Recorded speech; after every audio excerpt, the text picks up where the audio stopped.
இப்போ என் பையனுக்கு 6 வயசு சார், எனக்கு 40 வயசு ஆகுது. என் பையனுக்கு 3 தோசை தான், எனக்கு 3 தோசை தான். பொடி இருக்கும் இல்லையா, அந்த பொடியை சாப்பிட்டு போங்க அப்படின்வாங்க. ஏன்னா மூக்கு புடப்பா இருந்தா சில நேரத்துல இப்படி எல்லாம் யோசிக்க தோணும். 6 வயசு பையனுக்கும் 3 தோசை, அந்த பையனை பெத்த அப்பாவுக்கும் 3 தோசை. எப்படி இந்த லாஜிக் எப்படி கரெக்ட்?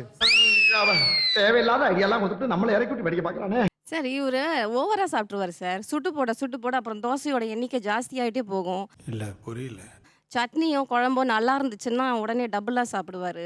ஸோ நம்ம பொடியோட விட்டுட்டோம்னா தோசையோட அளவு ஆட்டோமேட்டிக்காக குறைஞ்சிரும். உங்க பிள்ளைய மட்டும் நல்லா அப்படி பாத்துக்கிறீங்க, அவரை மட்டும் அப்படியே விட்டுறீங்களா? ஏன் நம்ம சொல்றதெல்லாம் நம்ம பையன் கேட்கறான், இவரும் கேட்டார்னா இவருக்கும் எல்லாம் கிடைக்க போகுது. பொம்பளைக்கு அடக்க இருக்கும், அகம்பாவ இருக்க கூடாது. 10 வயசுக்கு மேல அவனும் உங்க கண்ட்ரோல்ல இருக்க மாட்டான். அவனுக்கும் இதை பண்ணுவீங்களா? அவனுக்கு பண்ண மாட்டேன் ஏன்? சார். அவன் என் பையன் இல்ல. நான் அப்ப இருந்து பாத்துக்கிட்டு இருக்கேன், அதிக பத்தி தரமா பேசிட்டு இருக்கேன். அப்ப இது யாரு? எங்க மாமியாரோட பையன் சார். உங்க கணவர் இல்லையாப்பா அவரு? சொல்றதை கேட்டார்னா எல்லாம் செய்வேன் சார். எப்படி சிக்கிரிக்கம் பாத்தியாப்பா? லைஃப் இன்சூரன்ஸ் யார் பேர்ல எடுத்துருக்கீங்க? அதோட நாமினி யாரு? ஒய்ஃப் தான் சார். ஒய்ஃப் தானே?